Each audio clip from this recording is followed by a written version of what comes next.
Welcome to the inaugural episode of Fisticuff Central, where we will be covering UFC 304. I'm going to cover just some of the fights that I'm personally really interested in, obviously including the main event and co-main event, two title fights. Both fights are, number two within the series. Both interestingly finishing in lackluster ways, with Bilal Muhammad and Leon Edwards' fight ending in an eye poke, and same with Tom Aspinall and Curtis Blades. Wasn't an eye poke, but ended up being with a freak injury as Tom leg kicked Curtis Blades and then tore his ACL, I believe it was, some sort of knee injury, which then forced him to take a year out. Right, so obviously it's a Manchester card. It's not been in the United Kingdom for about just over a year, or about a year, I want to say. Was the last, I think, let's go with that. I think it was last July. They've done one for the last few years. And, right, let's get into it. Leon Edwards versus Bilal Muhammad 2. So, stylistically, this is quite an interesting one. I think both fighters are quite heavily criticised for their low finishing rate, but I do think that we could actually see a more exciting fight than people are anticipating. Leon Edwards in that first fight against Bilal Muhammad was actually being quite aggressive. While Leon is normally quite calculated, very reserved, we saw this against Colby Covington. He wasn't really willing to put himself in any danger. Highly calculated, very methodical, excellent striker, very clean, doesn't really ever extend himself. I think that because of the lack of perceived danger from Bilal Muhammad, we could see a more aggressive Leon Edwards, just like we did before that first fight was finished. With Bilal Muhammad, it's a tough one because he's been a tough watch at times. I remember watching a Stephen Wonderboy fight, and God, that was just an awful fight. Big fan of Stephen Wonderboy. I mean, who isn't? That's an MMA fan. I'm not high on the guy. He's got a really bad reputation. Everyone calls him, forgot the name, or, whatever the bullshit memes are. He's not built, like a great fan base. Like, even though he's undefeated in like 10 fights with that 1-0 contest against Leon, being within that, he's not really had a lot of people calling for that title shot. Maybe there's been some diehard Bilal fans, but they are far and few between.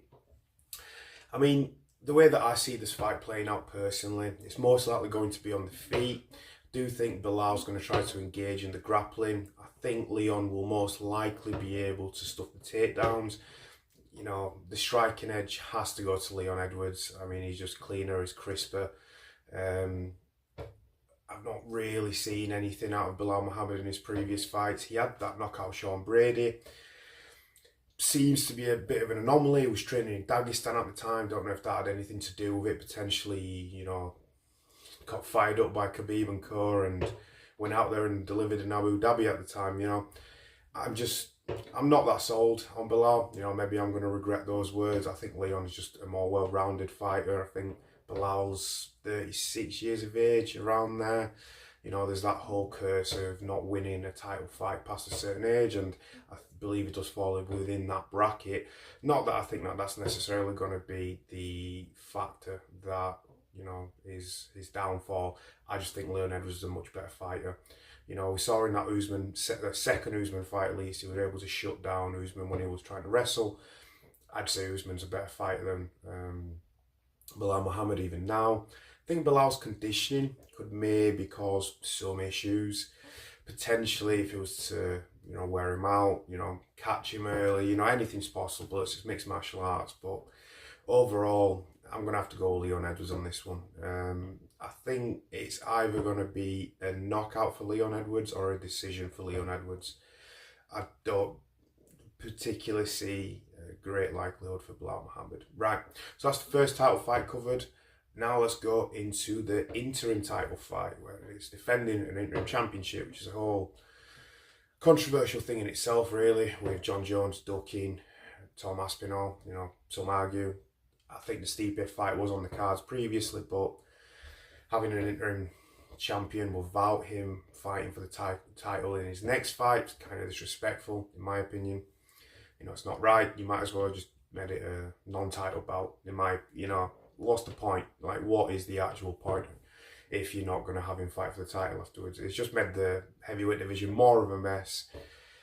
But here we are. Now, this one's interesting because I think this could be a potential dangerous fight for Tom Aspinall if Curtis Blades has the right strategy. He doesn't seem to always have the best fight IQ, does Paul Curtis. You know, he's kind of been knocked out brutally whenever he's been one fight away from fighting from the actual title. This almost falls into that same category. Fair enough, it's an interim championship, but the number one contender fights against Derek Lewis, against Francis Ngannou, has been finished multiple occasions. I think 4 fights has been finished in the UFC. He's got 4 losses, and they've all come from knockout or TKOs, and in some brutal, spectacular fashion too. Yeah, Tom Aspinall is just incredible. You know, his speed in the heavyweight division, his footwork, his jiu-jitsu. I mean, it's unlike I've ever seen. At least his speed and his footwork, you know, is phenomenal. The way he's able to blitz in. You know, maybe with his footwork, Cyril Gane could maybe kind of rival him. But in terms of speed, man, oh my God, this guy, he's something special. I've never seen someone in the heavyweight division, you know, strike as fast as this guy.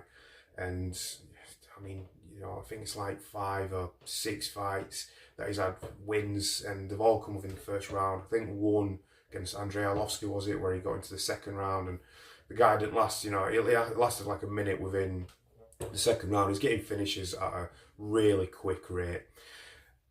Now, if Curtis Blades decides to wrestle, there could be some problems, because we've not seen Tom Aspinall really involved in any kind of chain wrestling. You know, he's got his takedowns like it is Volkov, excellent timing. You know, he's not really putting someone up against the fence and trying to work for the takedowns with the single legs, trying to get the body locks. He's blitzing in as you're striking, and he's timing you, you know, perfectly. That's what Tom Aspinall does well. It's his timing and his speed on everything that he does, whether it be his, you know, conviction in his submission attempt. As soon as he got Volkov to the ground, subbed him within like 20 seconds. I mean, he wasn't messing around. You know, same with Pavlovich. You know, look at his last fight. You know, he wasn't there to play. He's just there to get the guy out of the cage, you know, and take his paycheck, go home. If Curtis Blades takes his time, tries to get reads, and, you know, stays on the feet with him like Curtis Blades did against Pavlovich, I think he's going to get knocked out, and he's going to get knocked out real quick. He does have power, so you never know. It's MMA, you know, he can get caught, can Tom? But on the feet, you know, you just don't really see Curtis Blades winning those exchanges, do you? Like, it's just not. In all probability, you'd have to favour it towards Tom. Now, like I said, if Curtis is smart, starts to wrestle straight away, we've not seen Tom really go long distances. If he could drag the fight out, potentially we could see some weaknesses in the cardio. We're not 100% sure. You know, for all we know, Tom's got excellent conditioning, but typically when you're relying on speed and explosiveness, that will fade throughout the fight. But with the way that Tom Aspinall's been finishing everybody, you'd still favour the man to win the fight in spectacular fashion rather quickly. You know, I'm going to go with the hometown hero once again, you know, and literally the hometown hero in this one, as he is based around Manchester, I believe, somewhere within that region. You know, I've heard of him training with the Furies, doing boxing, and, you know, it shows like his boxing, you know, for a heavyweight is excellent.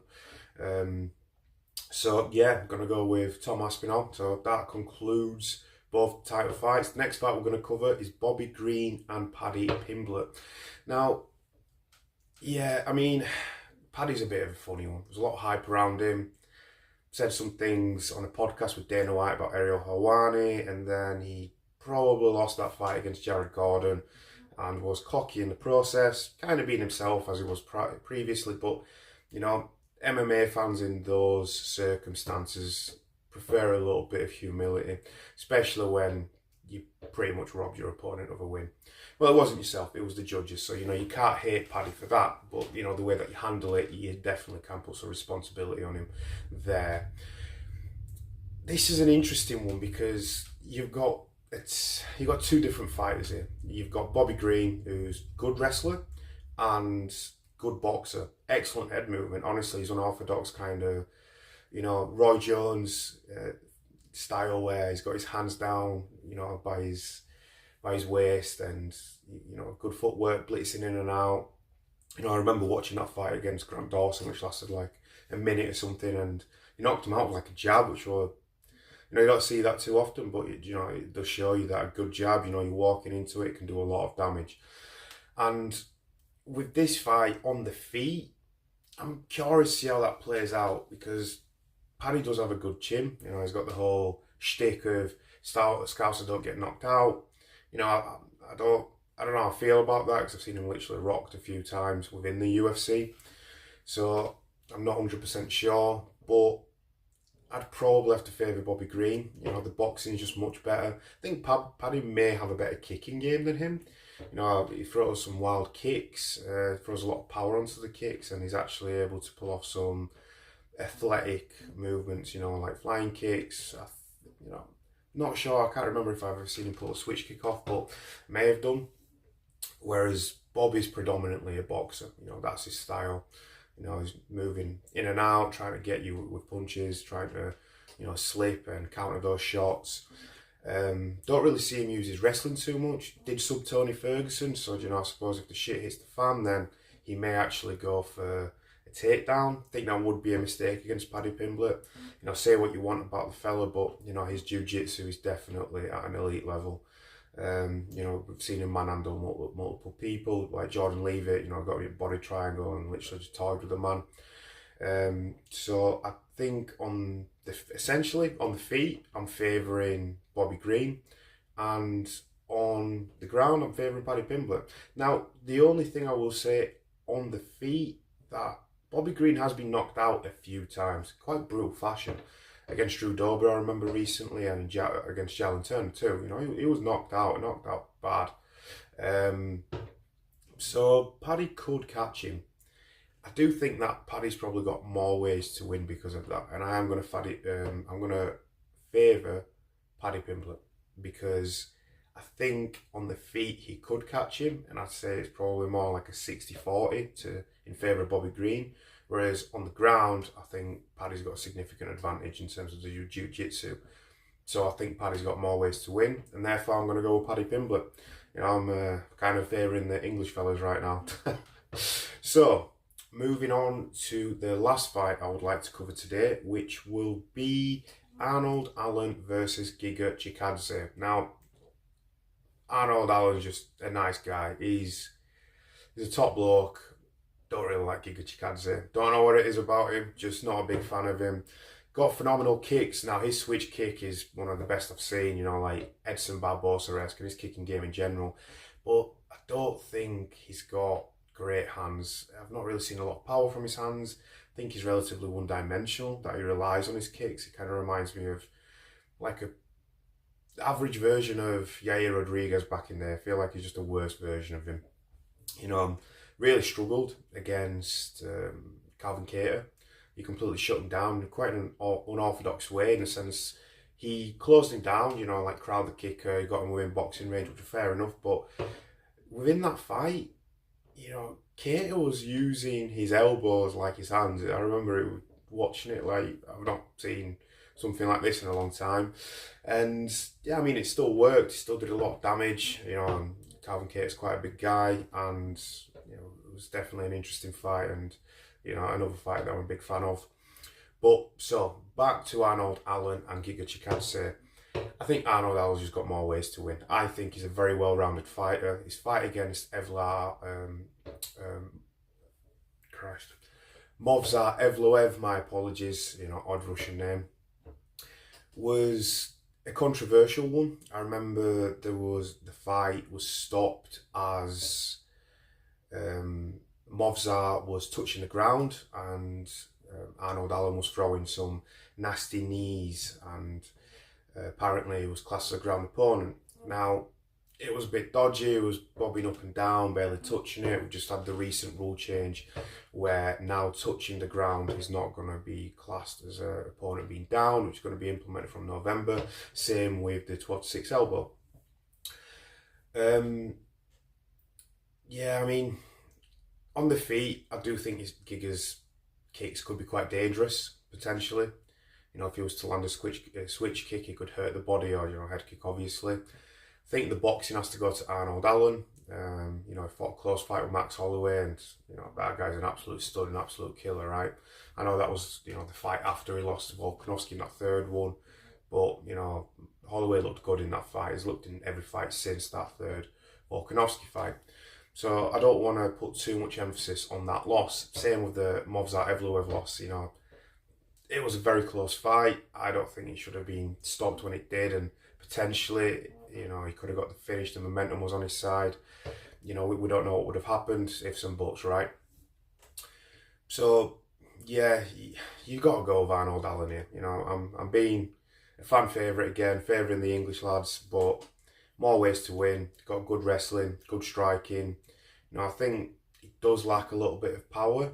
Does Arnold Allen? That's his only really weakness. He doesn't really seem to load up on his shots or, you know, cause any significant damage. He did get that one finish against Dan Hooker a while back, but Dan Hooker will cut him from lightweight down to featherweight. He was a drained version of himself, and he got them out of it there in no time. So I don't really put too much emphasis on that finish. I think it was more the fact that Dan Hooker was depleted. He spent many years as a lightweight, previously contending at featherweight at some point. Down the line, I think it was like 2018-ish, 2019, that he ended up going up somewhere within that region, moving up from featherweight to lightweight. So yeah, those are my picks. Going with Leon Edwards, Tom Aspinall, Paddy Pimblett, and Arnold Allen. You know, we're going to see how it plays out. I think it's going to be a great card. Wish it was on at prime time in the UK instead of, you know, 3 a.m. main card start, but it is what it is. I suppose we're kind of used to it as UFC fans within the United Kingdom. You know, we watch events all the time. Me personally, a lot of the time I just, you know, watch them the following morning, you know, Discovery Plus. But, you know, for the biggies, I got to stay up for them and make sure I watch them live. I think it's just, there's just something sweeter about watching an event live compared to, you know, watching it on replay. Like, even though I'm watching the exact same content, just subconsciously maybe knowing that it's not live, it kind of takes a little bit of the edge and a little bit of the excitement out of it. But yeah, we'll cover the fights afterwards. We'll do a post fight show, and thank you very much for watching. I'm going to do my best to improve on my content, maybe, you know, get more into the swing things. It is my first episode, so maybe a little bit shaky here and there, but, you know, if you've watched, thank you very much, and I'll catch you at the next one.